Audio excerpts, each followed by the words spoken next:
Comunismo. Historia de una ilusión.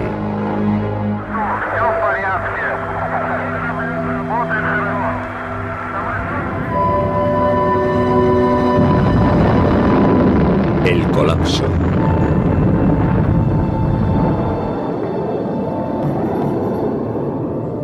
Baikonur, 4 de octubre de 1957. La Unión Soviética pone en órbita el primer satélite alrededor de la Tierra. Le llamaron Sputnik.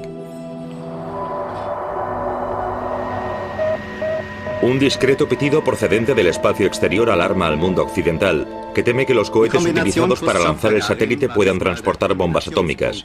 1961, la siguiente señal de alarma. Yuri Gagarin se convierte en el primer hombre en ir al espacio. Para Nikita Khrushchev, eso demuestra la superioridad del comunismo. Khrushchev creía en el comunismo de la misma forma en la que los cristianos creen en el cielo. Decía que podíamos construir una sociedad muy efectiva. Nikita Khrushchev nació en 1894 en Ucrania, en el seno de una familia campesina pobre. Sus abuelos eran siervos. Un maquinista que se une al Partido Comunista en 1918. Tras sus estudios en la Academia del Partido, su carrera avanza rápidamente bajo el mando de Stalin. Como secretario del partido en Moscú, Khrushchev se dio a conocer supervisando la construcción del sistema de metro, que se completó en un tiempo récord. Participa en el terror de Stalin y se une al corazón del poder, el Politburó del Partido Comunista de la Unión Soviética, el PQS, en 1939. Como comisario político del partido con el rango de general, juega un papel importante en la batalla de Stalingrado durante la Segunda Guerra Mundial. Cuando en marzo de 1953 muere Stalin, Khrushchev, miembro de todos los órganos del partido, gana la batalla por su sucesión. Khrushchev no era el prototipo del ciudadano ruso. Si quieres ser un líder como Mao o Stalin, no debes hablar. Tienes que hacer acto de presencia una vez al año, decir algo que nadie entienda, para que luego todos discutan lo que tú tienes en mente, porque eres más listo que los demás. En el 20º Congreso del Partido en 1956, Khrushchev sorprende a todo el mundo denunciando los crímenes de Stalin. Se liberaron y rehabilitaron cientos de miles de prisioneros del archipiélago Gulag. La segunda parte de la revolución de Khrushchev fue su negativa a participar en la explotación sin límite de su propio pueblo. Stalin creía que el pueblo soviético debía ante todo producir y no consumir. El consumo era considerado burgués. Khrushchev legitimó el consumo. Nikita Khrushchev quería mejorar el nivel de vida general. Hizo lo posible porque se incrementase la producción en todos los segmentos. Fomentó el cultivo de nuevos campos para uso agrícola en todas partes. Khrushchev intentó no solo alcanzar los niveles americanos, sino superarlos. El maíz comunista doblaba en tamaño al maíz capitalista. Dijo a los estadounidenses en uno de sus discursos: vais por delante de nosotros, sois más efectivos. Vamos a aprenderlo todo de vosotros y luego o os unís a nosotros o os diremos adiós. Khrushchev tenía un don natural. Tenía una memoria fantástica y comprendía lo que estaba sucediendo con mucha rapidez. Pero Khrushchev fue un claro ejemplo de cómo el poder absoluto corrompe por completo a un político. Viena, junio de 1961. Los dos hombres más poderosos del mundo hacen una glamurosa aparición. El joven y recién elegido presidente estadounidense John Fitzgerald Kennedy y Nikita Khrushchev, jefe de gobierno y del Partido Soviético, se reunían por primera vez. Desmoralizado por el fracaso de la invasión cubana de Bahía Cochinos, la actitud de Kennedy es reservada. Khrushchev toma la ofensiva y repite su petición de que los aliados occidentales se retiren de Berlín. Solo 2 meses después de la cumbre de Viena comienza la construcción del muro de Berlín el 13 de agosto de 1961. Se cierra la brecha del telón de acero que permitía a miles de personas escapar cada día hacia Occidente. La construcción del muro de Berlín fue desde luego una derrota para el sistema, porque el muro demostraba que no se podían proteger a sí mismos y que no le resultaban atractivos al pueblo. La élite ya se había ido en 1961. Si no hubiesen cerrado esa vía de escape, también se habrían ido todos los demás, lo que resultaría intolerable porque seguían creyendo en la construcción de su Estado socialista. Por eso construyeron el muro, que se ajustaba a la lógica de ese experimento comunista tan particular. Occidente no efectúa ningún ataque. Khrushchev sigue en su línea de confrontación, ofrece su apoyo a varios movimientos de liberación y se presenta a sí mismo como líder del tercer mundo. Khrushchev utiliza a Naciones Unidas como foro político.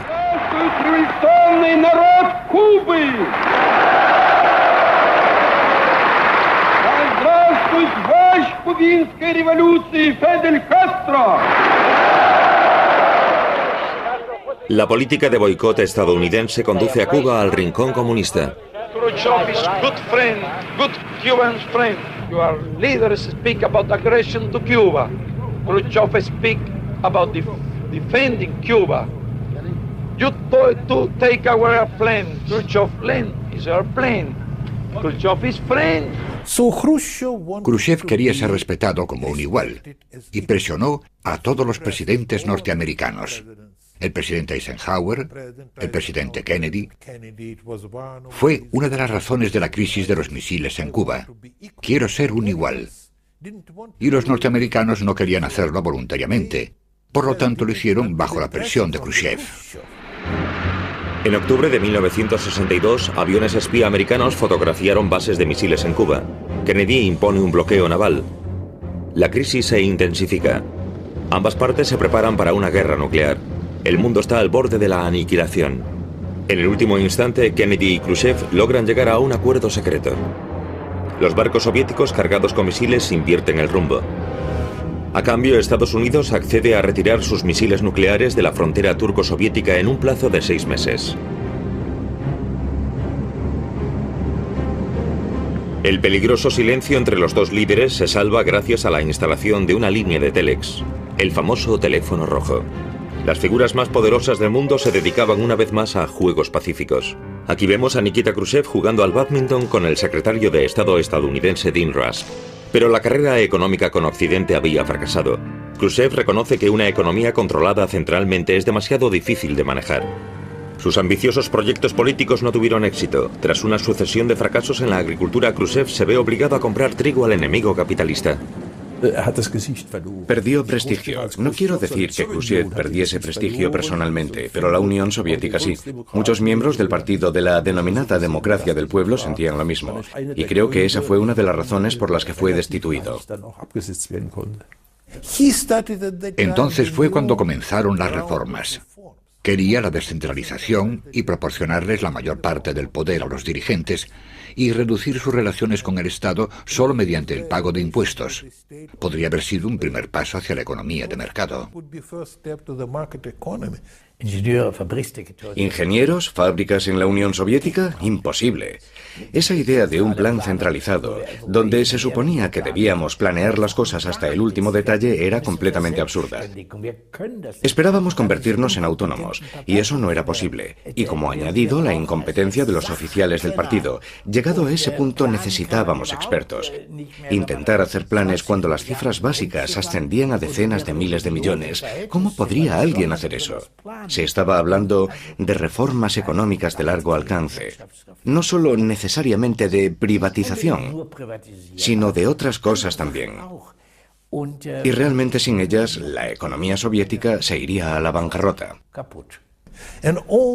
Y toda la burocracia estaba en contra de eso, porque comprendían que debían tener el control.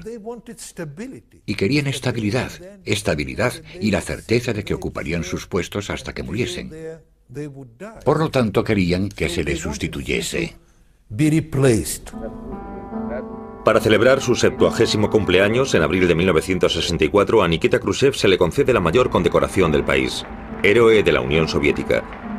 La ceremonia de condecoración la dirige Leonidas Brezhnev, que al mismo tiempo también planea un derrocamiento. Solo 6 meses después, en octubre de 1964, llega la hora. Khrushchev es expulsado del poder. Los que lo apartan de sus funciones son los antiguos estalinistas o neoestalinistas, los burócratas y los privilegiados, porque quería ir demasiado lejos. La Unión Soviética era una sociedad de clases y no le interesaba sacrificar sus privilegios.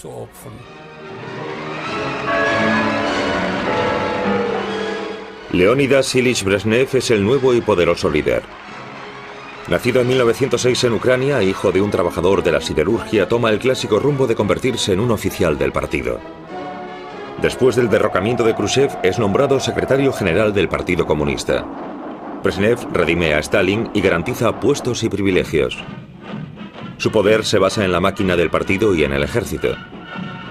Restituye y extiende la presencia militar soviética en África y en Asia. En Vietnam, Brezhnev ofrece su apoyo al Vietcong comunista contra la invasión de las tropas estadounidenses. La Guerra de Vietnam.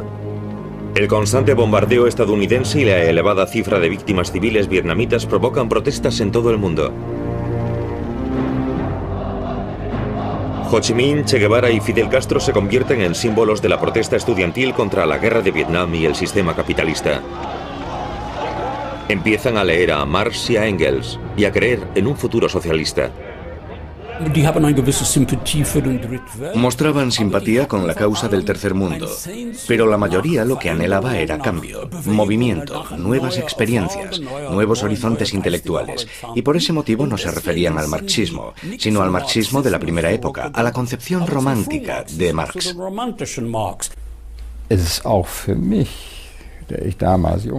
Para mí fue un fenómeno. Entonces era joven. No alcanzaba a comprender cómo alguien que vivía en el Berlín occidental, a pocos kilómetros de la República Democrática Alemana, pudiese seguir creyendo en el marxismo o incluso en el comunismo. El movimiento estudiantil de 1968 se definía perfectamente con su propio eslogan: no confíes en nadie mayor de 30, lo que dejaba claro que era una rebelión contra la generación de sus padres. No eran comunistas, simplemente eran necios. No somos unos peones inútiles de la historia, incapaces de tomar el destino en nuestras manos. Podemos modelar el mundo de una manera nunca vista. Un mundo que no sepa lo que es la guerra, en el que no exista el hambre y que no exista en todo el planeta. Es nuestro cambio histórico, ¿debemos dejarlo pasar? No soy un político de carrera, pero somos personas que no queremos que este mundo continúe así. Y esa es nuestra lucha. Vivíamos en una sociedad completamente osificada, con todas esas organizaciones importantes atrincheradas en esa rígida sociedad de posguerra. Y con esto quiero decir que todos los partidos estaban cómodamente establecidos. Y la juventud estudiantil de Varsovia, de Berlín o de Frankfurt no quería conformarse con eso. Quería un cambio.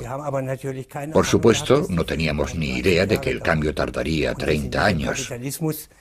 Y que no se llevaría a cabo en el lado capitalista, sino en el lado post-estalinista. Al final, mucho de lo que pedíamos entonces se hizo realidad, pero no sucedió en Occidente, sucedió en el Este. En Checoslovaquia el pueblo también soñaba con una sociedad más libre y justa. La primavera de Praga se convierte en un símbolo del socialismo con cara humana. Las reformas democráticas de Alexander Dubček son recibidas con entusiasmo por los checoslovacos.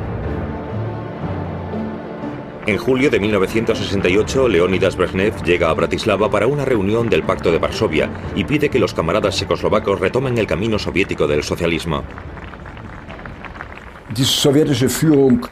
Los líderes soviéticos luchaban rigurosamente contra cualquier intento de los estados satélites, que era como se les llamaba entonces, por desligarse del bloque, y no toleraban nada que pudiese poner en peligro el comunismo en su doctrina pura.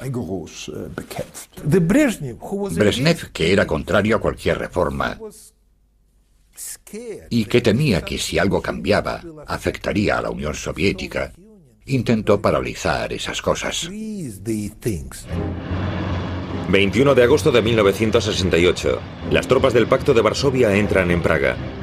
El gobierno checoslovaco condena la invasión como una violación de las leyes internacionales, pero no obstante dice al ejército y al pueblo que no opongan resistencia. Pero el pueblo hace frente a los tanques. La primavera de Praga finaliza de forma violenta.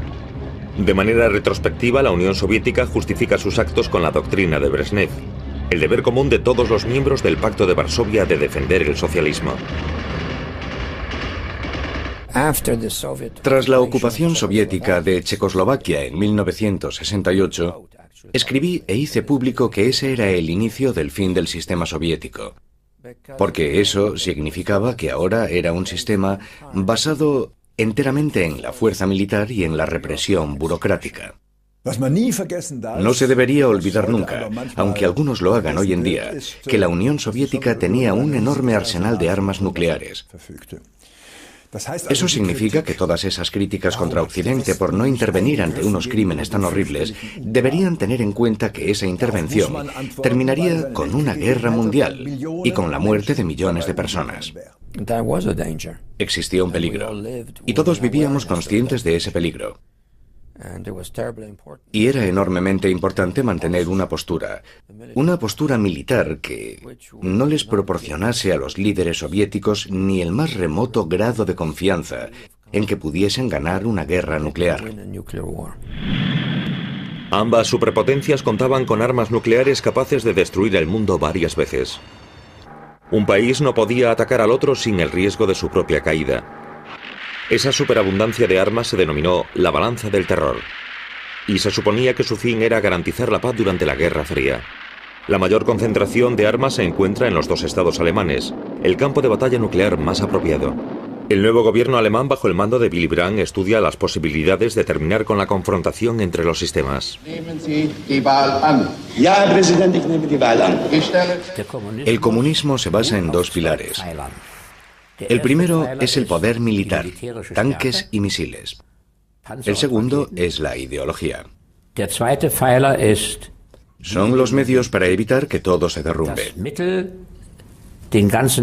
Por lo tanto, si se quiere hacer algo respecto al sistema soviético, hay que asegurarse de que el primer pilar no es o ya no será peligroso. Es decir, reducción de armas, restricción y eliminación de armas para reducir o eliminar el factor amenaza. Y el segundo factor, la ideología, es algo de lo que solamente los socialdemócratas se pueden encargar. Y eso constituía la base hipotética sobre la que actuábamos. Pero Willy Brandt decía: tenéis que guardar silencio.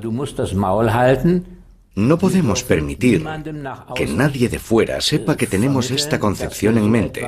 De no ser así, dirían, están locos, y no son consecuentes.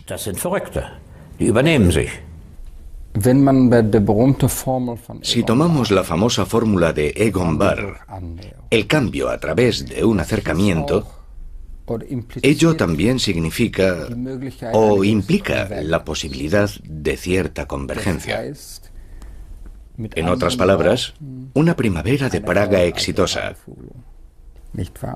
El socialismo se volvería más humano y el capitalismo también se volvería más humano. Y creo que esta concepción animó a personas como Gorbachev, porque también creían en ello a su manera. Esto quiere decir que la Ostpolitik, en cuanto a todas sus ilusiones, fue provechosa y aumentó las ilusiones útiles de Gorbachev.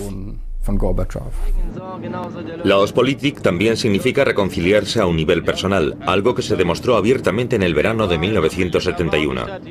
Leonidas Brezhnev y Willy Brandt se mostraron al mundo en un relajado viaje en barco por el Mar Negro. Ambas partes perseguían intereses diferentes. La Unión Soviética buscaba la ratificación de las fronteras de la posguerra. El negociador alemán Egon Bahr quería concesiones humanitarias, sobre todo para el pueblo de la RDA. Se firman los Tratados del Este, un exitoso equilibrio de intereses, incluso más allá de las fronteras ideológicas.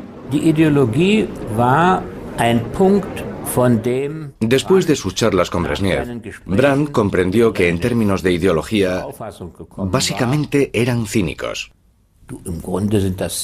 Ya no eran creyentes auténticos. Pero, por supuesto, utilizaban su ideología como un instrumento de poder. un instrumento de dominación, un instrumento de disciplina. En China, Mao Zedong hace cumplir su culto personal. La ambición de Mao convierte a China en el rival principal de la Unión Soviética dentro del bloque socialista. Ambas partes se acusan mutuamente de traicionar al comunismo. En el río Ussuri, en la frontera chino-soviética, los dos hermanos socialistas se apuntan mutuamente con las armas. Mao y los chinos pensaban que eran más grandes y que su sangre revolucionaria fresca les permitiría ser los líderes del mundo comunista. Y repito que el comunismo en aquella época no era más que una etiqueta. Era una lucha por ser el líder del tercer mundo.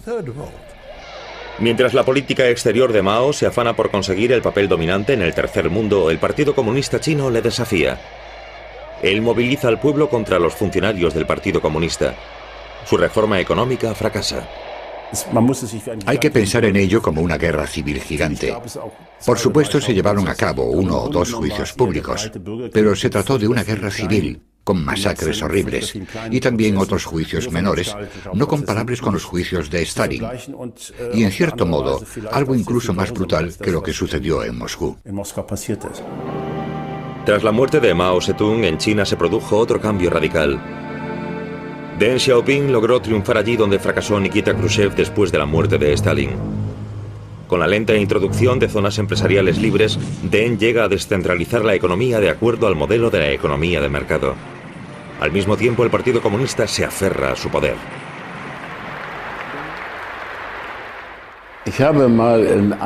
Una vez le dije a Deng Xiaoping, medio en serio, medio en broma, os llamáis a vosotros mismos Partido Comunista, pero en realidad sois un partido basado en Confucio. Hablábamos en inglés y él me dijo, ¿so what? Lo que seguramente quería decir que no le importaba. En la Europa occidental, los comunistas también volvían la cara a la Unión Soviética como modelo. El Partido Comunista Italiano, bajo Enrico Berlinguer, se muestra particularmente firme a la hora de mantener su compromiso con la democracia parlamentaria. En algunas sociedades europeas, los comunistas se dieron cuenta con naturalidad de que no tendrían éxito si se les veía como simples compañeros de viaje o accesorios de Moscú. Y por ello intentaron encontrar una dirección nacional que en una sociedad europea occidental debía ser diferente a la del Imperio Soviético. Era importante ser más autónomo, más independiente, tener una visión propia de la democracia y del socialismo. Y eso constituía un rechazo implícito de los dogmas de la Unión Soviética y del denominado socialismo verdadero. Los comunistas franceses, bajo la dirección de Georges Marchais, continúan su adhesión a la dictadura del proletariado. Resultado, el Partido Comunista francés se vuelve inconsecuente. Estábamos convencidos de que la única consecuencia, la posible consecuencia de desligarnos de la Unión Soviética era unirnos a la socialdemocracia. Helsinki, agosto de 1975. La Conferencia sobre la Seguridad y Cooperación en Europa, conocida por las siglas CSCE. Esta conferencia cambiaría el mundo. Brezhnev había alcanzado un objetivo clave post-1945 en la política exterior soviética. Todos los Estados miembros de la OTAN reconocen sus fronteras de la posguerra por un precio que no le parece demasiado alto. Una de las intenciones de la Ostpolitik y de la Entente, y ciertamente no la menos significativa, era crear en el este y para el este un espacio para respirar y un poco de libertad para debatir. Eso se llevó a cabo con el Acta Final de Helsinki. Eso debilitó los sistemas, porque de repente todo el mundo aprobaba el paquete completo de declaraciones y cosas que en realidad iban contra su naturaleza. Tras años de preparación, 35 líderes de Estado y de Gobierno firman el acta final de la CSCE. Su principio, reconocimiento y seguridad de las fronteras a cambio de garantizar los derechos humanos. El texto del tratado debía publicarse en los periódicos con todos los países signatarios. Esta condición permitía a los ciudadanos de cualquier lugar leer el catálogo de derechos que su país se había comprometido a mantener. Eso significaba que el pueblo podía remitirse a esos documentos una vez que habían sido publicados en los periódicos. Todos los movimientos de derechos civiles y disidentes se basaban en ellos, o abandonaban después de Helsinki 1975. Con respecto a los disidentes, yo diría para empezar que el análisis que hicieron en los años 70 fue acertado, lo cual asumía que el comunismo no se podía reformar desde arriba y que solo se podía destruir desde abajo. Destruir a través de una evolución pacífica. A lo largo de todo el bloque del Este, el pueblo hizo rápidamente uso de los nuevos derechos otorgados en el Acta Final de Helsinki. En Checoslovaquia, un grupo de disidentes que rodean a Jiří Hájek y a Václav Havel firman la Carta 77, en la que hacen públicas sus peticiones. La reacción de los poderes comunistas es la represión. El número de prisioneros políticos aumenta. Después de Helsinki, la opinión pública observa con mucha atención cómo trata el aparato del Estado a los disidentes. Los arrestos y el exilio llegan sin previo aviso, especialmente el de los activistas de los derechos humanos conocidos internacionalmente. La KGB intenta aislar del mundo exterior al premio Nobel de Física Andrei Sájarov. El escritor Alexander Solzhenitsyn es expulsado de la Unión Soviética. Las críticas públicas al sistema no están permitidas bajo el gobierno de Brezhnev. Los rusos llaman a esta época los años pesados, pero fue una época en la que incluso el ruso medio gozaba de cierta modesta riqueza y podía recoger frutos de la civilización, tales como un frigorífico, una radio, un televisor, incluso un coche. Pero al final del periodo de Brezhnev era difícil no notar el desfallecimiento. El sistema no funciona. Ya no suministra esos modestos artículos de lujo y ahí está Afganistán. Afganistán, 1979. Cuando el régimen comunista amenaza con colapsarse, los tanques soviéticos se ponen en movimiento una vez más. La invasión del ejército soviético se condena en todo el mundo como un acto de agresión. Se reanuda el enfrentamiento entre este y oeste. Los costes enormes que conlleva la guerra arruinan la economía soviética. Los estadounidenses, bajo la presidencia de Carter, comienzan a desarrollar sobre una docena de nuevas tecnologías militares. Y nosotros reaccionamos con nuestros propios programas. El presupuesto para la sanidad se recortó en un 40%. Los gastos para cultura, escuelas, etc. en un 30%. Ahí fue donde comenzó la agonía de la sociedad y del Estado. Hacer cola se convierte en una ocupación a jornada completa. Incluso el abastecimiento más básico supone un problema. Hay estanterías vacías por todas partes. La economía de la escasez paraliza todo el bloque del Este. Mientras la informática hace estallar la tercera revolución industrial en Occidente, los líderes soviéticos intentan aislar al país de cualquier influencia externa. Ya se quejaban de que en Occidente cualquier chico podía jugar con un ordenador, mientras que ellos, solo tras muchos exámenes y con más edad, podían entrar en contacto con las máquinas. La integración de la informática en la vida cotidiana, por no hablar de la militar, que había en Occidente, no existía para ellos. Eso requería un espíritu de libertad. Una sociedad moderna, y la sociedad rusa era al fin y al cabo una sociedad moderna, no permite que le den órdenes continuamente, y las reglamentaciones y las imposiciones eran la esencia del brezhnevismo. A finales de los años 70 surge la resistencia en Polonia contra el gobierno. Los trabajadores hacen huelga.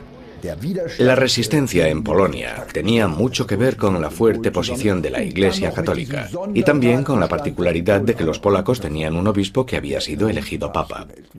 En 1979 el Papa Juan Pablo II visita su país natal. Allí a donde va lo recibe una multitud entusiasta.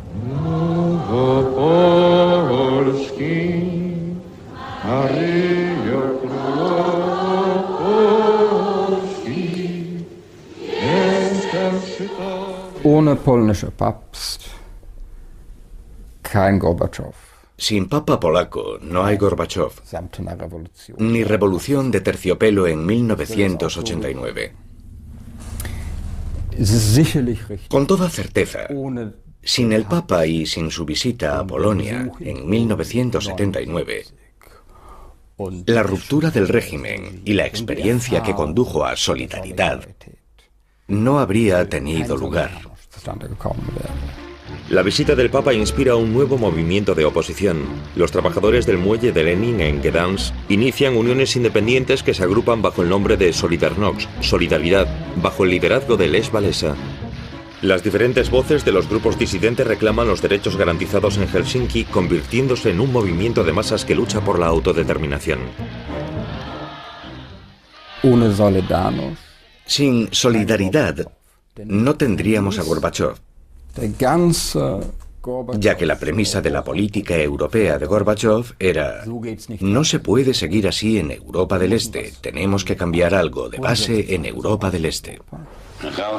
Mikhail Gorbachev se convierte en miembro del Politburó del Partido Comunista de la Unión Soviética. Aún no había cumplido los 50 años. 1982, el desfile conmemorando el 65 aniversario de la Revolución. Gorbachev es con mucho el más joven entre los, por otra parte, grises funcionarios. Marcado por los años y una grave enfermedad, el líder del Estado y secretario general del PQS, Leonidas Brezhnev, muere poco después. En los siguientes 3 años, sus 2 sucesores también mueren, Yuri Andropov y Konstantin Chernenko.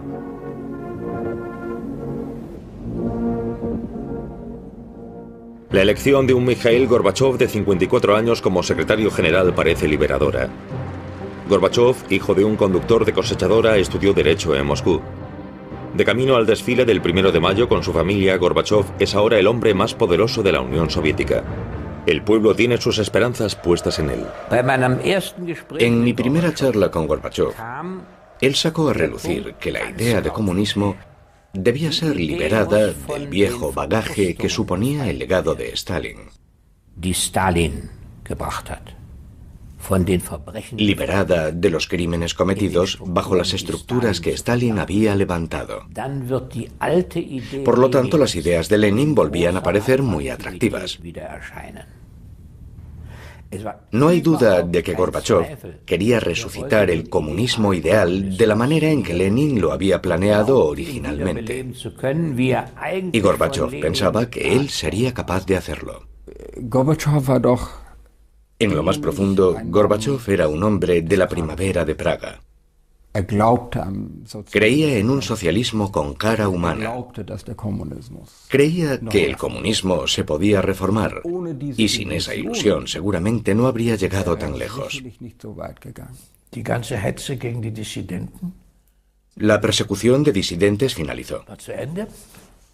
El 15 de diciembre de 1987 le enviaron 2 electricistas a Sájarov. Le instalaron un teléfono y le dijeron: mañana recibirá una llamada. Ja, und dann wird angerufen. Y recibió una llamada, la de Gorbachov, para decirle: quiero disculparme por el liderazgo anterior y puede volver a Moscú mañana. Nach Moskau zurückkehren. Con la liberación de Sájarov y de otros prisioneros políticos, Gorbachev ganó muchos puntos tanto dentro como fuera del país. Los campos para prisioneros políticos se cerraron. Algunos, como el Perm 36, se convirtieron en museo. El estilo político también cambia. Gorbachev busca el contacto directo con la gente. Hace campaña política en las calles. Ich glaube, es gibt überhaupt kein System. Creo que no existe ninguna transformación de sistema en toda la historia de la humanidad comparada a la de la Unión Soviética. 240 Millionen Einwohnern. Con sus 240 millones de habitantes en aquella época, era uno de los países más grandes del mundo. Wobei nun Gorbatschow A mediados de los años 80, Gorbachov se enfrenta al desafío de cambiar tanto el sistema económico como el político. al desafío de introducir elecciones libres. Febrero de 1986, el 27º Congreso del Partido Comunista de la Unión Soviética. Gorbachov hace una aparición espectacular. Glasnost y perestroika eran su eslogan. Transparencia y cambio.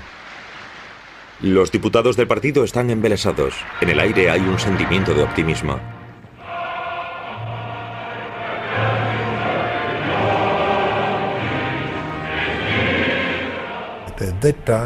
En aquel momento, Gorbachov era el mejor de nosotros.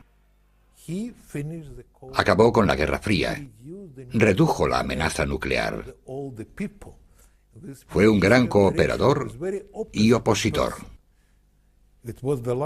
Fue el último bolchevique del siglo XX. El presidente Reagan quería lo mismo y era un anticomunista muy motivado ideológicamente. Was Reagan angeht, Con respecto a Reagan, era un anticomunista inflexible. Inflexible en cuanto que pensaba, tenemos no solo la responsabilidad, sino también la oportunidad de acorralar a la Unión Soviética en una carrera armamentista hasta que empiece a chillar. Y eso fue lo que hizo. Pero fue lo suficientemente listo como para hablar como un guerrero frío y tomar decisiones como un político de la entente. Reykjavik supuso el punto decisivo entre Washington y Moscú. Con entusiasmo y rapidez, Gorbachov avanza en su política exterior. En 1986 se produce un encuentro decisivo con el presidente de los Estados Unidos, Ronald Reagan, en Reykjavik.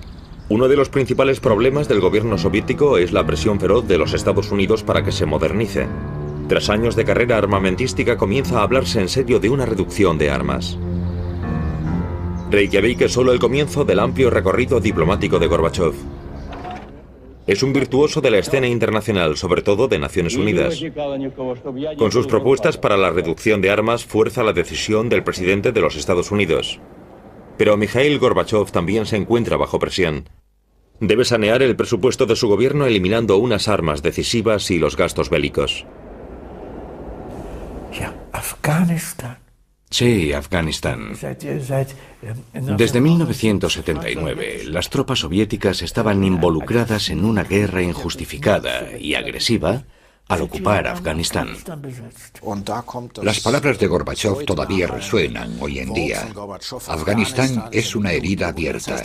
Lo que el secretario general estaba diciendo era lo siguiente: lo que hicieron mis predecesores traicionó al pueblo soviético y al comunismo y condujo a una derrota terrible. Gorbachov dijo en 1988, Afganistán se ha terminado, las tropas vuelven a casa. Las imágenes del regreso de las tropas impulsó la reputación de Gorbachov dentro y fuera del país.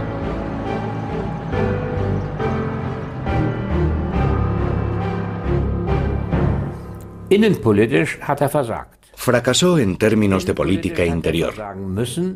Tenía que ser así, porque no existe ningún libro de texto que diga cómo convertir una economía manejada por el Estado con muchas dificultades en una economía social de mercado.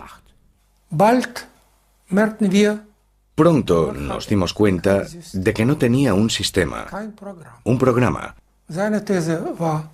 Su tesis era, ataca primero y mira luego alrededor. Y después dijo, es lo que dijo Lenin una vez. Una pequeña confusión. Lenin no lo dijo, lo hizo Napoleón.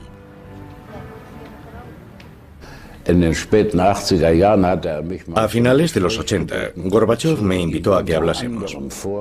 Le dije que debía tener cuidado con su política monetaria y con el incremento del volumen del dinero. Le cité las cifras del volumen monetario soviético de un año y del año siguiente, y él me dijo, camarada Smith, en Moscú nunca nos hemos ocupado de esas cosas, lo que era un auténtico disparate. Me di cuenta enseguida de que simplemente era incapaz de comprender ciertos problemas. Creo que sus intenciones eran buenas, pero que no fue un reformista fuerte y firme, como por ejemplo Deng Xiaoping. La manera en la que suprimió la economía de mando sin preocupación alguna arruinó nuestra economía de una vez por todas. Vendió nuestras reservas de oro. Al final de su administración estábamos prácticamente sin reservas de oro. El ocupante del Kremlin se encuentra cada vez bajo más presión. La gente protestaba en las calles. Algunos pedían una ejecución todavía más rápida de las reformas, otros el regreso al viejo orden. Los mineros hacían huelga reclamando sus sueldos, pero también sus derechos democráticos. Para la Unión Soviética, para Rusia, Gorbachov es una persona destructiva. Es un virtuoso, un actor. Todo el mundo pensaba que era totalmente capaz de adaptarse. Podía representar tanto comedia como tragedia. No sé decir cómo llegó Gorbachov a la conclusión de que Lenin también debía ser abolido. Gorbachov, como cualquiera formado por el KGB, creía lo que decían los informes del KGB. Todos tenían una personalidad soviética sonriente, todos creían en el ideal soviético y las naciones no eran más que simples detalles. Y él lo creía realmente. Pero cuando tomó la democracia en serio afirmó: necesitamos la democracia como el aire que respiramos. Eso lo leí yo en Moscú, en los primeros años de Gorbachov. Subestimó el hecho de que la democracia también podía ser altamente explosiva, combinada con el nacionalismo. Necesitamos la democracia como el aire que respiramos. Le dije a Billy: escucha, el viejo conflicto se ha terminado. Ya no era la dictadura del proletariado, sino la democracia como el aire que respiramos. Es decir, que el líder de los comunistas aceptaba el acuerdo de base de la socialdemocracia. Eso también implicaba perder poder. Y Billy replicó: cállate, no queremos causarle más problemas al chico de los que ya tiene. En 1988, Gorbachov abandona la doctrina de Brezhnev. Eso significa que la Unión Soviética renuncia a su prerrogativa de intervenir en todos los países socialistas. Unos meses más tarde se produce la revolución de terciopelo en la mayoría de países del bloque del Este. Los gobiernos comunistas son derribados de forma no violenta en casi todas partes. Es el fin del Imperio Soviético. El 7 de octubre de 1989, la RDA celebra el 40º aniversario de su creación. El invitado de honor, el jefe del Partido Soviético Mikhail Gorbachov. Los líderes de la RDA se aferran a los antiguos rituales.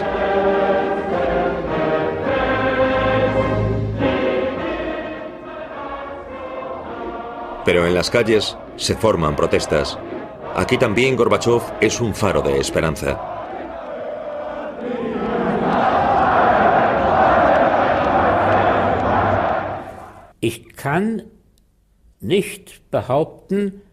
No puedo decir que sintiese algo diferente al resto del país o al resto del mundo. En aquella famosa tarde del 9 de noviembre de 1989, me fui a casa porque no sucedía nada en el Parlamento alemán. Una agenda aburrida. Y me sorprendí cuando encendí la televisión y vi a la gente bailando en el muro. Entonces sonó el teléfono. Era Billy llamando del Parlamento y preguntando: ¿sabes lo que está pasando? ¿Sí? Sorprendido, ¿verdad? Sí. ¿Esperabas algo así? No. Un mes después cae el muro de Berlín. Gorbachov no quería entregar su imperio comunista. No era un traidor.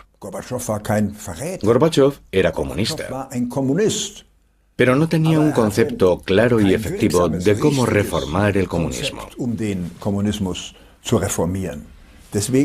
Por ello acabó siendo el rey asediado que abre sus puertas al enemigo. Una cosa hay que reconocerle. Fue diferente de Pedro el Grande, diferente de Lenin, diferente de Stalin. No era una persona despiadada. Y por ese motivo, Mikhail Gorbachev evitó millones de muertes. Deberíamos estar agradecidos, aunque no haya sido un gran hombre de Estado. Creo que nuestra actitud hacia Gorbachev fue ambigua. Por una parte, nos enfrentamos a él e intentamos que entrase en razón. Y por otra parte, seguíamos creyendo en él. Pagamos un gran precio por ello, sobre todo nuestra patria. Por supuesto que no fue un gran hombre de Estado. No se puede decir que fuese un gran hombre de Estado, ya que destruyó su propio país. Es una figura trágica. Pero si miramos a esa época, cuando las circunstancias del país lo llevaron a acercarse a una revolución, es difícil decir quién lo habría hecho de otra forma. El Estado ruso podía permanecer poderoso u omnipotente solo mientras la población se identificase con el Estado y sus valores. En cuanto la población volvió la espalda a los valores de su propio Estado, se derrumbó como un castillo de naipes. Ese fue el caso en 1917, y lo fue también en 1991. Moscú, 19 de agosto de 1991. Los tanques circulan por las calles. Miembros del servicio secreto y funcionarios del viejo comunismo intentan un golpe contra Gorbachev. Boris Yeltsin, el primer presidente ruso elegido libremente, pide al pueblo que resista. El golpe fracasa. El secretario general Gorbachev se ha salvado, pero ahora es Boris Yeltsin quien lo dirige todo. Un día después del fallido putsch, Ucrania declara su secesión de la Unión Soviética. Las demás repúblicas la siguen. La Unión Soviética se disuelve. Вот Борис Николаевич мне сейчас, когда уже мы встретились, он дал краткое изложение заседания Кабинета министров, но я его еще не читал.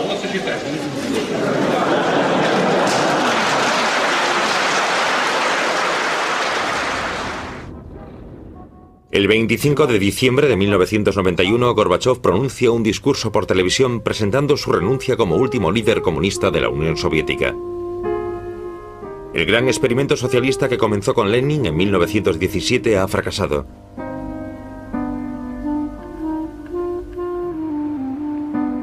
La bandera roja que ondea sobre el Kremlin es retirada. ¿Ha vencido el capitalismo para siempre o el comunismo todavía tiene futuro?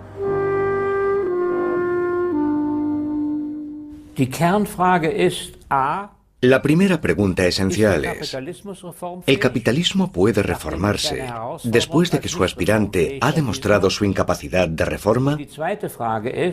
Y la segunda pregunta esencial, considerando el hecho de que estamos en medio de un desarrollo que afecta a todas las sociedades industriales, en las que las máquinas cada vez necesitan menos gente para producir más y más, ¿cómo se puede escapar de esa situación sin dañar o destruir el sistema?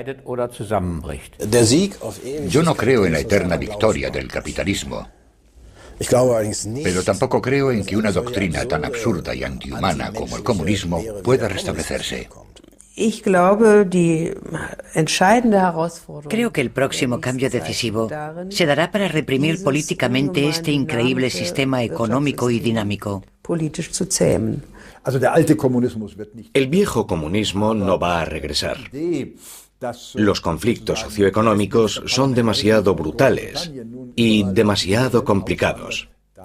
Imperará la idea de la democracia parlamentaria. El comunismo es la visión, la idea, pero también la realización de que la gente no ha estado eternamente sometida a las leyes salvajes de la competencia. Un sistema comunista como el que se introdujo en Rusia en 1917 se desacredita a sí mismo y no tiene futuro. Las lecciones de historia han sido tan duras. Creo que nadie puede insistir en esas posiciones y en esas ilusiones. No le veo futuro al comunismo como ideología, para que pueda representar las bases de movimientos sociales y políticos significativos, particularmente en Europa. Pero la idea de la igualdad de las personas existirá en nuestras almas para siempre. La idea de igualdad no procede del comunismo, sino de la Revolución Francesa, que se remonta a más de 200 años antes. La idea de igualdad siempre fascinará a las personas, pero si se consideran comunistas por ello, ya estamos hablando de una cuestión completamente diferente.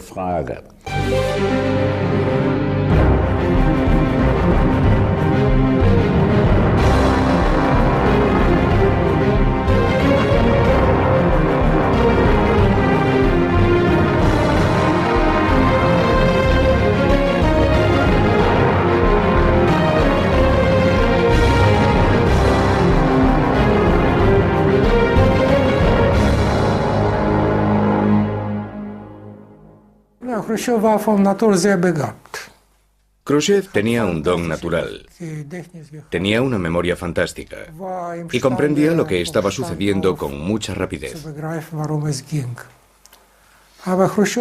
Pero Khrushchev fue un claro ejemplo de cómo el poder absoluto corrompe por completo a un político. Viena, junio de 1961. Los dos hombres más poderosos del mundo hacen una glamurosa aparición. El joven y recién elegido presidente estadounidense John Fitzgerald Kennedy y Nikita Khrushchev, jefe de gobierno y del Partido Soviético, se reunían por primera vez. Desmoralizado por el fracaso de la invasión cubana de Bahía Cochinos, la actitud de Kennedy es reservada. Khrushchev toma la ofensiva y repite su petición de que los aliados occidentales se retiren de Berlín. Solo 2 meses después de la cumbre de Viena comienza la construcción del muro de Berlín el 13 de agosto de 1961. Se cierra la brecha del telón de acero que permitía a miles de personas escapar cada día hacia Occidente. La construcción del muro de Berlín fue desde luego una derrota para el sistema, porque el muro demostraba que no se podían proteger a sí mismos y que no les resultaban atractivos al pueblo. La élite ya se había ido en 1961. Si no hubiesen cerrado esa vía de escape, también se habrían ido todos los demás, lo que resultaría intolerable porque seguían creyendo en la construcción de su Estado socialista. Por eso construyeron el muro, que se ajustaba a la lógica de ese experimento comunista tan particular. Occidente no efectúa ningún ataque. Khrushchev sigue en su línea de confrontación, ofrece su apoyo a varios movimientos de liberación y se presenta a sí mismo como líder del tercer mundo. Khrushchev utiliza a Naciones Unidas como foro político.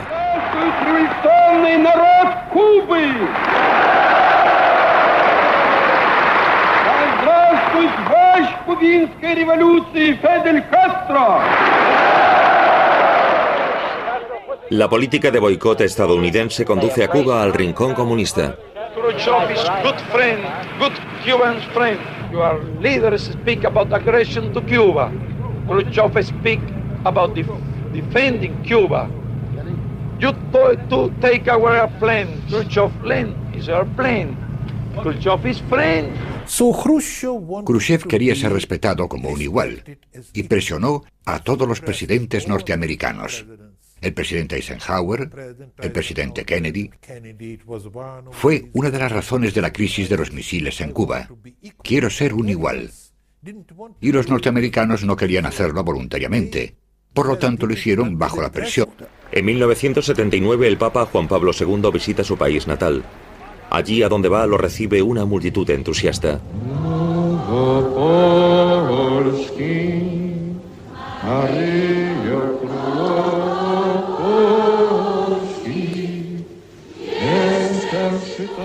Ohne polnische Papst, kein Gorbatschow. Sin papa polaco no hay Gorbachev, ni revolución de terciopelo en 1989. Con toda certeza, sin el papa y sin su visita a Polonia en 1979, La ruptura del régimen y la experiencia que condujo a Solidaridad no habría tenido lugar. La visita del Papa inspira un nuevo movimiento de oposición. Los trabajadores del muelle de Lenin en Gdansk inician uniones independientes que se agrupan bajo el nombre de Solidarność, Solidaridad, bajo el liderazgo de Lech Walesa.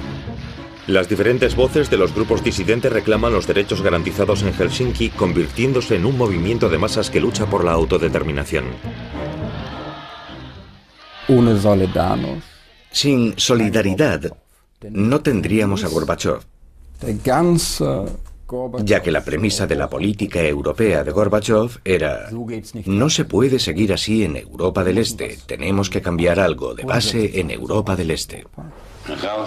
Mikhail Gorbachov se convierte en miembro del Politburó del Partido Comunista de la Unión Soviética. Aún no había cumplido los 50 años. 1982, el desfile conmemorando el 65 aniversario de la Revolución. Gorbachov es con mucho el más joven entre los, por otra parte, grises funcionarios. Marcado por los años y una grave enfermedad, el líder del Estado y secretario general del PQS, Leonidas Brezhnev, muere poco después. En los siguientes 3 años, sus 2 sucesores también mueren, Yuri Andropov y Konstantin Chernenko.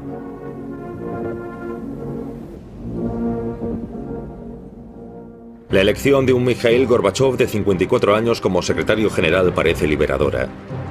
Gorbachov, hijo de un conductor de cosechadora, estudió Derecho en Moscú. De camino al desfile del 1 de mayo con su familia, Gorbachov es ahora el hombre más poderoso de la Unión Soviética. El pueblo tiene sus esperanzas puestas en él. En mi primera charla con Gorbachov, él sacó a relucir que la idea de comunismo debía ser liberada del viejo bagaje que suponía el legado de Stalin.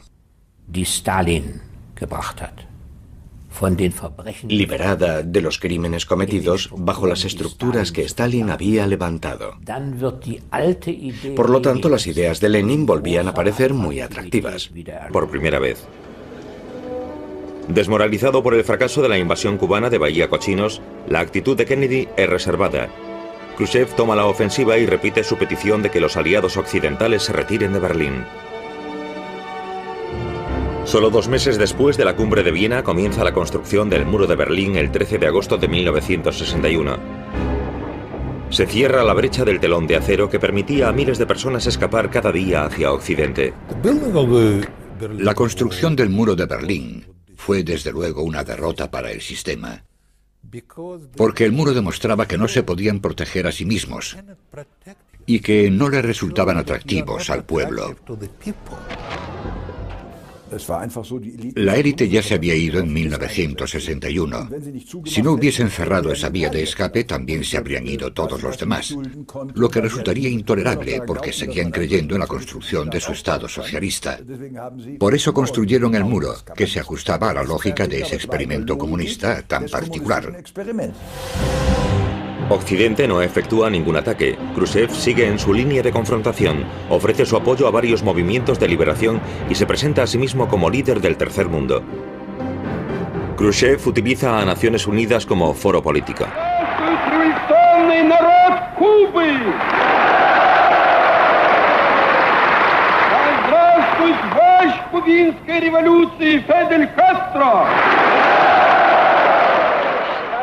La política de boicot estadounidense conduce a Cuba al rincón comunista. Khrushchev is good friend, good Cuban friend. Your leaders speak about aggression to Cuba. Khrushchev speak about defending Cuba. You to take our plane. Khrushchev plane is our plane. Khrushchev is friend. Khrushchev quería ser respetado como un igual y presionó a todos los presidentes norteamericanos. El presidente Eisenhower, el presidente Kennedy. Fue una de las razones de la crisis de los misiles en Cuba. Quiero ser un igual. Y los norteamericanos no querían hacerlo voluntariamente. Por lo tanto, lo hicieron bajo la presión de Khrushchev. En octubre de 1962, aviones espía americanos fotografiaron bases de misiles en Cuba. Kennedy impone un bloqueo naval. La crisis se intensifica. Ambas partes se preparan para una guerra nuclear. El mundo está al borde de la aniquilación. En el último instante, Kennedy y Khrushchev logran llegar a un acuerdo secreto. Los barcos soviéticos cargados con misiles invierten el rumbo. A cambio, Estados Unidos accede a retirar sus misiles nucleares de la frontera turco-soviética en un plazo de 6 meses. El peligroso silencio entre los dos líderes se salva gracias a... ese punto necesitábamos expertos. Intentar hacer planes cuando las cifras básicas ascendían a decenas de miles de millones. ¿Cómo podría alguien hacer eso? Se estaba hablando de reformas económicas de largo alcance. No solo necesariamente de privatización, sino de otras cosas también. Y realmente sin ellas, la economía soviética se iría a la bancarrota. Y toda la burocracia estaba en contra de eso, porque comprendían que debían tener el control. Y querían estabilidad y la certeza de que ocuparían sus puestos hasta que muriesen. Por lo tanto, querían que se les sustituyese. Para celebrar su 70º cumpleaños, en abril de 1964, a Nikita Khrushchev se le concede la mayor condecoración del país, héroe de la Unión Soviética. La ceremonia de condecoración la dirige Leónidas Brezhnev, que al mismo tiempo también planea un derrocamiento. Solo 6 meses después, en octubre de 1964, llega la hora. Khrushchev es expulsado del poder. Los que lo apartan de sus funciones son los antiguos estalinistas o neoestalinistas, los burócratas y los privilegiados, porque quería ir demasiado lejos. La Unión Soviética era una sociedad de clases y no le interesaba sacrificar sus privilegios.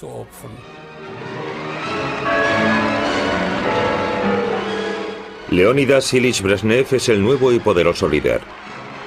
Nacido en 1906 en Ucrania, hijo de un trabajador de la siderurgia, toma el clásico rumbo de convertirse en un oficial del partido. Después del derrocamiento de Khrushchev, es nombrado secretario general del Partido Comunista. Brezhnev redime a Stalin y garantiza puestos y privilegios. Su poder se basa en la máquina del partido y en el ejército.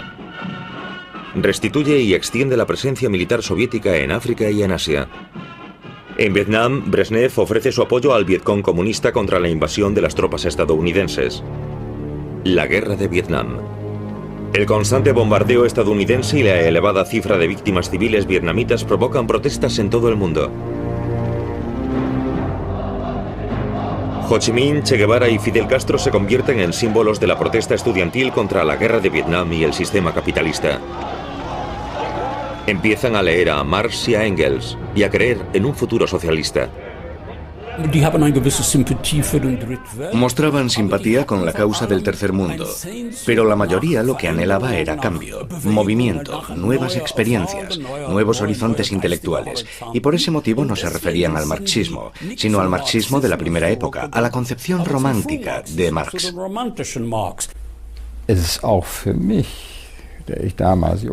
Para mí fue un fenómeno. Entonces era joven.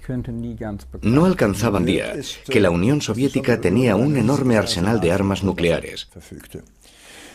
Eso significa que todas esas críticas contra Occidente por no intervenir ante unos crímenes tan horribles deberían tener en cuenta que esa intervención terminaría con una guerra mundial y con la muerte de millones de personas. Existía un peligro, y todos vivíamos conscientes de ese peligro. Y era enormemente importante mantener una postura militar que no les proporcionase a los líderes soviéticos ni el más remoto grado de confianza en que pudiesen ganar una guerra nuclear. Ambas superpotencias contaban con armas nucleares capaces de destruir el mundo varias veces. Un país no podía atacar al otro sin el riesgo de su propia caída. Esa superabundancia de armas se denominó la balanza del terror, y se suponía que su fin era garantizar la paz durante la Guerra Fría. La mayor concentración de armas se encuentra en los dos estados alemanes, el campo de batalla nuclear más apropiado. El nuevo gobierno alemán, bajo el mando de Willy Brandt, estudia las posibilidades de terminar con la confrontación entre los sistemas. El comunismo se basa en dos pilares. El primero es el poder militar, tanques y misiles. El segundo es la ideología. Son los medios para evitar que todo se derrumbe. Por lo tanto, si se quiere hacer algo respecto al sistema soviético, Hay que asegurarse de que el primer pilar no es o ya no será peligroso. Es decir, reducción de armas, restricción y eliminación de armas para reducir o eliminar el factor amenaza. Y el segundo factor, la ideología, es algo de lo que solamente los socialdemócratas se pueden encargar. Y eso constituía la base hipotética sobre la que actuábamos. Pero Willy Brandt decía: tenéis que guardar silencio. No podemos permitir que nadie de fuera sepa que tenemos esta concepción en mente. De no ser así, dirían, están locos, y no son consecuentes.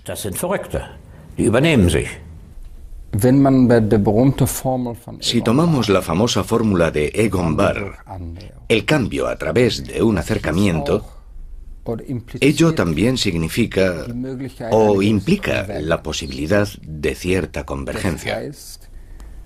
En otras palabras, una primavera de Praga exitosa. El socialismo se volvería más humano.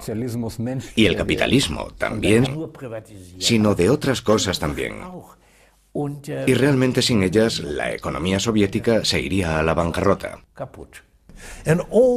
Y toda la burocracia estaba en contra de eso, porque comprendían que debían tener el control. Y querían estabilidad y la certeza de que ocuparían sus puestos hasta que muriesen. Por lo tanto, querían que se les sustituyese. Para celebrar su 70º cumpleaños, en abril de 1964, a Nikita Khrushchev se le concede la mayor condecoración del país, Héroe de la Unión Soviética. La ceremonia de condecoración la dirige Leónidas Brezhnev, que al mismo tiempo también planea un derrocamiento. Solo 6 meses después, en octubre de 1964, llega la hora. Khrushchev es expulsado del poder. Los que lo apartan de sus funciones son los antiguos estalinistas o neoestalinistas, los burócratas y los privilegiados, porque quería ir demasiado lejos. La Unión Soviética era una sociedad de clases y no le interesaba sacrificar sus privilegios.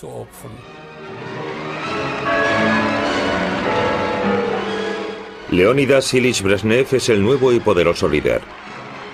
Nacido en 1906 en Ucrania, hijo de un trabajador de la siderurgia, toma el clásico rumbo de convertirse en un oficial del partido. Después del derrocamiento de Khrushchev, es nombrado secretario general del Partido Comunista. Brezhnev redime a Stalin y garantiza puestos y privilegios. Su poder se basa en la máquina del partido y en el ejército. Restituye y extiende la presencia militar soviética en África y en Asia. En Vietnam, Brezhnev ofrece su apoyo al Vietcong comunista contra la invasión de las tropas estadounidenses. La guerra de Vietnam. El constante bombardeo estadounidense y la elevada cifra de víctimas civiles vietnamitas provocan protestas en todo el mundo. Ho Chi Minh, Che Guevara y Fidel Castro se convierten en símbolos de la protesta estudiantil contra la guerra de Vietnam y el sistema capitalista. Empiezan a leer a Marx y a Engels y a creer en un futuro socialista. Mostraban simpatía con la causa del tercer mundo, pero la mayoría lo que anhelaba era cambio, movimiento, nuevas experiencias, nuevos horizontes intelectuales, y por ese motivo no se referían al marxismo, sino al marxismo de la primera época, a la concepción romántica de Marx.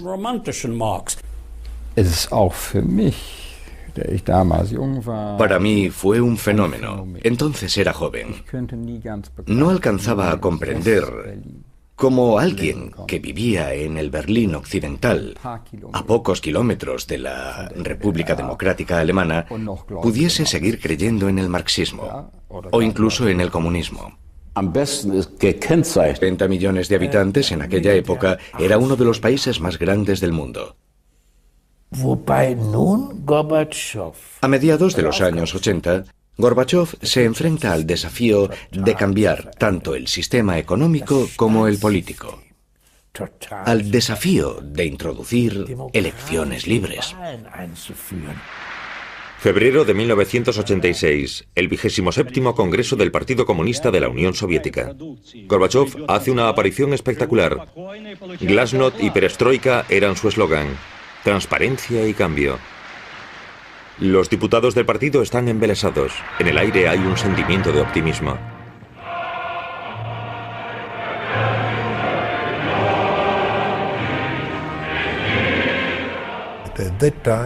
En aquel momento, Gorbachov era el mejor de nosotros. Acabó con la Guerra Fría. Redujo la amenaza nuclear. Fue un gran cooperador y opositor. Fue el último bolchevique del siglo XX. El presidente Reagan quería lo mismo y era un anticomunista muy motivado ideológicamente. Was Reagan angeht, con respecto a Reagan, era un anticomunista inflexible. Inflexible en cuanto que pensaba, tenemos no solo la responsabilidad, sino también la oportunidad de acorralar a la Unión Soviética en una carrera armamentista hasta que empiece a chillar. Y eso fue lo que hizo. Pero fue lo suficientemente listo como para hablar como un guerrero frío y tomar decisiones como un político de la Entente. Reykjavik supuso el punto decisivo entre Washington y Moscú. Con entusiasmo y rapidez, Gorbachov avanza en su política exterior. En 1986 se produce un encuentro decisivo con el presidente de los Estados Unidos, Ronald Reagan, en Reykjavik. Uno de los principales problemas del gobierno soviético es la presión feroz de los Estados Unidos para que se modernice. Tras años de carrera armamentística, comienza a hablarse en serio de una reducción de armas. Reykjavik es solo el comienzo del amplio recorrido diplomático de Gorbachov. Es un virtuoso de la escena internacional, sobre todo de Naciones Unidas. Con sus propuestas para la reducción de armas, fuerza la decisión del presidente de los Estados Unidos. Pero Mikhail Gorbachov también se encuentra bajo presión. Debe sanear el presupuesto de su gobierno eliminando unas armas decisivas y los gastos bélicos. Partido basado en Confucio. Hablábamos en inglés y él me dijo, "So what?" Lo que seguramente quería decir que no le importaba. En la Europa occidental, los comunistas también volvían la cara a la Unión Soviética como modelo. El Partido Comunista Italiano, bajo Enrico Berlinguer, se muestra particularmente firme a la hora de mantener su compromiso con la democracia parlamentaria. En algunas sociedades europeas, los comunistas se dieron cuenta con naturalidad de que no tendrían éxito si se les veía como simples compañeros de viaje o accesorios de Moscú. Y por ello intentaron encontrar una dirección nacional que en una sociedad europea occidental debía ser diferente a la del Imperio Soviético. Era importante ser más autónomo, más independiente, tener una visión propia de la democracia y del socialismo. Y eso constituía un rechazo implícito de los dogmas de la Unión Soviética y del denominado socialismo verdadero. Los comunistas franceses, bajo la dirección de Georges Marchais, continúan su adhesión a la dictadura del proletariado. Resultado, el Partido Comunista francés se vuelve inconsecuente. Estábamos convencidos de que la única consecuencia, la posible consecuencia de desligarnos de la Unión Soviética era unirnos a la socialdemocracia. Helsinki, agosto de 1975. La Conferencia sobre la Seguridad y Cooperación en Europa, conocida por las siglas CSCE. Esta conferencia cambiaría el mundo. Brezhnev había alcanzado un objetivo clave post-1945 en la política exterior soviética. Todos los Estados miembros de la OTAN reconocen sus fronteras de la posguerra por un precio que no le parece demasiado alto. Una de las intenciones de la Ostpolitik y de la Entente, y ciertamente no la menos significativa, era crear en el este y para el este un espacio para respirar y un poco de libertad para debatir. Eso se llevó a cabo con el Acta Final de Helsinki. Eso debilitó los sistemas, porque de repente todo el mundo aprobaba el paquete completo de declaraciones y cosas que en realidad iban contra su naturaleza. Tras años de preparación, 35 líderes de Estado y de Gobierno firman el acta final de la CSCE. Su principio, reconocimiento y seguridad de las fronteras a cambio de garantizar los derechos humanos. El texto del tratado debía publicarse en los que se muestra particularmente firme a la hora de mantener su compromiso con la democracia parlamentaria. En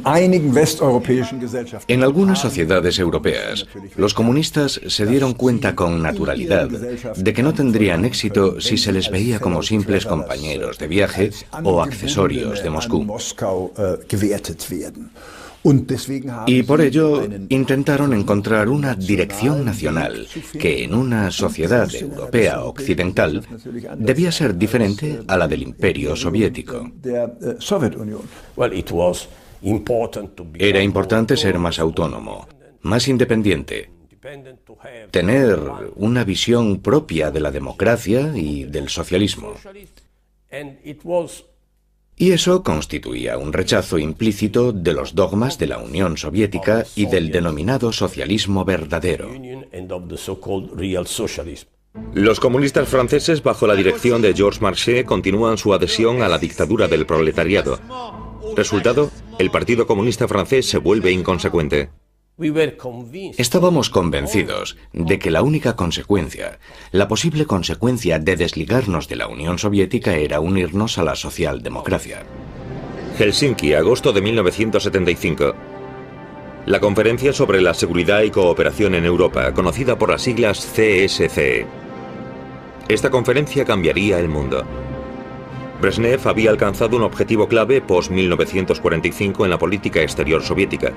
Todos los Estados miembros de la OTAN reconocen sus fronteras de la posguerra por un precio que no le parece demasiado alto.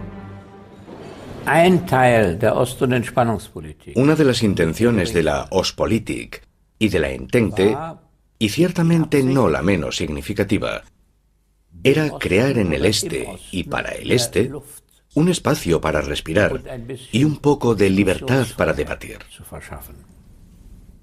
Eso se llevó a cabo con el acta final de Helsinki.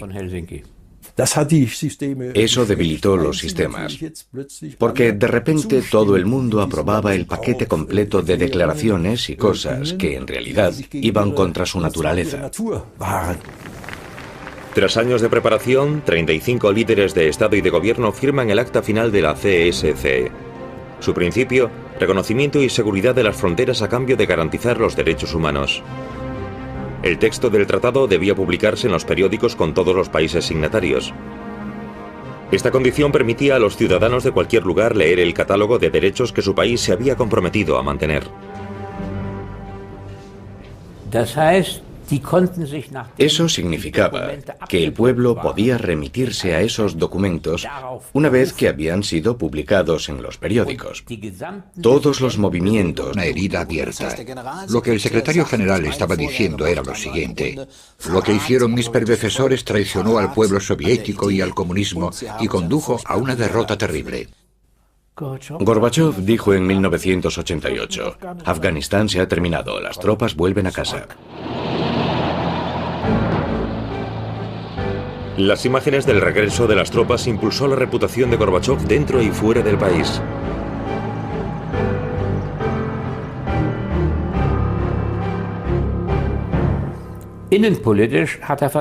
Fracasó en términos de política interior.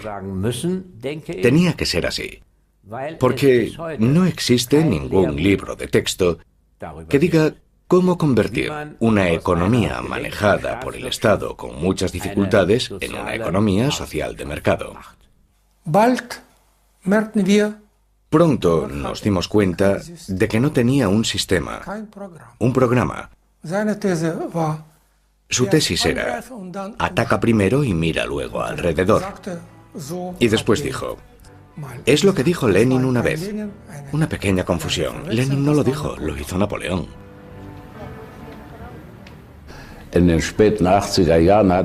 A finales de los 80, Gorbachov me invitó a que hablásemos. Le dije que debía tener cuidado con su política monetaria y con el incremento del volumen del dinero.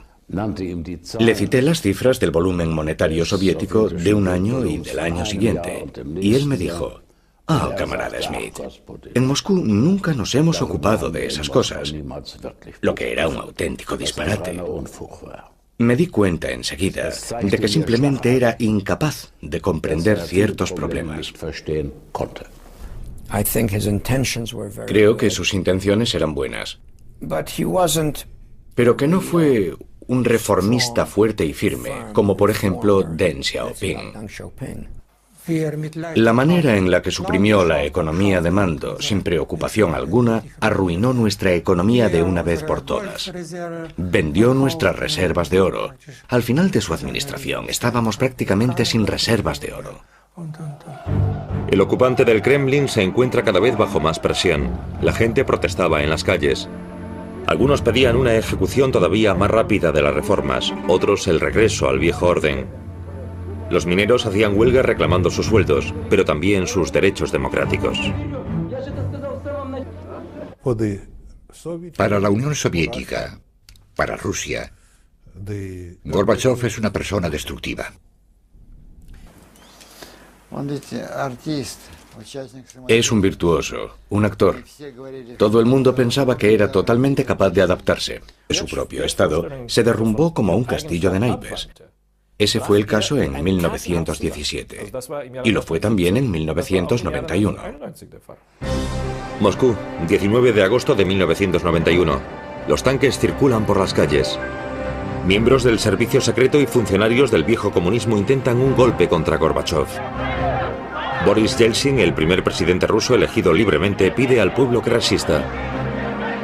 El golpe fracasa.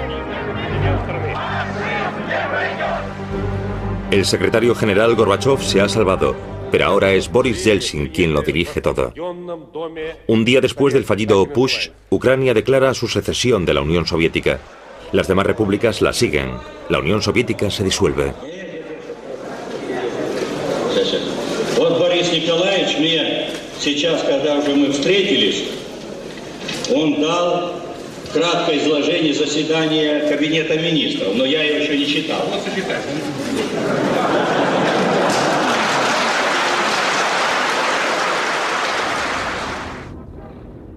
El 25 de diciembre de 1991, Gorbachov pronuncia un discurso por televisión presentando su renuncia como último líder comunista de la Unión Soviética. El gran experimento socialista que comenzó con Lenin en 1917 ha fracasado.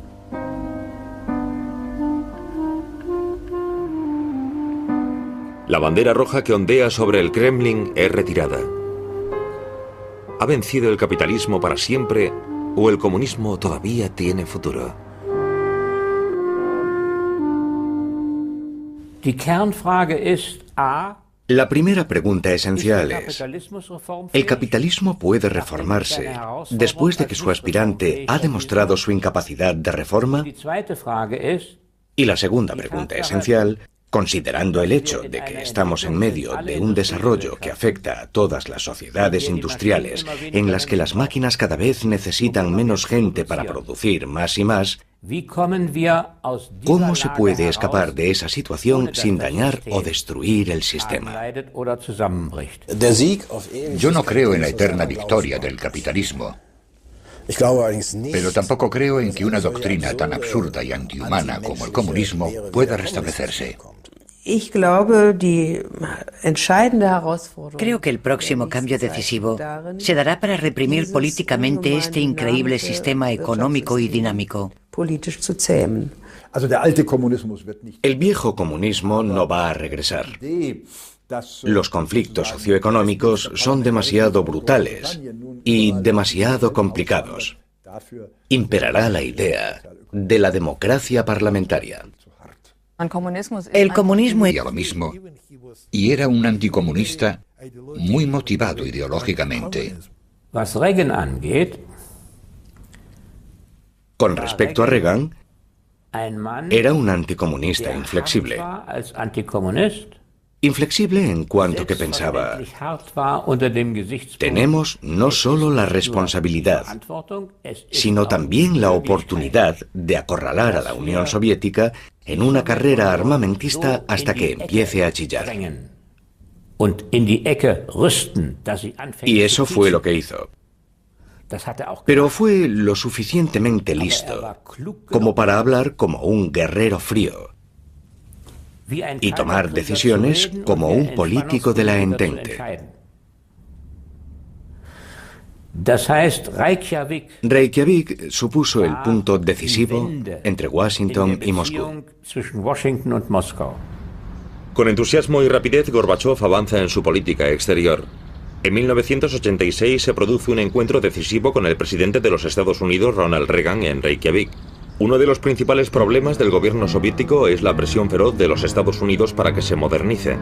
Tras años de carrera armamentística, comienza a hablarse en serio de una reducción de armas. Reykjavik es solo el comienzo del amplio recorrido diplomático de Gorbachov. Es un virtuoso de la escena internacional, sobre todo de Naciones Unidas. Con sus propuestas para la reducción de armas, fuerza la decisión del presidente de los Estados Unidos. Pero Mikhail Gorbachov también se encuentra bajo presión. Debe sanear el presupuesto de su gobierno eliminando unas armas decisivas y los gastos bélicos. Sí, Afganistán. Desde 1979, las tropas soviéticas estaban involucradas en una guerra injustificada y agresiva al ocupar Afganistán. Las palabras de Gorbachov todavía resuenan hoy en día. Afganistán es una herida abierta. Lo que el secretario general estaba diciendo era lo siguiente: lo que hicieron mis predecesores traicionó al pueblo soviético y al comunismo y condujo a una derrota terrible. Gorbachov dijo en 1988, Afganistán se ha terminado, las tropas vuelven a casa. Las imágenes del regreso de las tropas impulsó la reputación de Gorbachov dentro y fuera del país.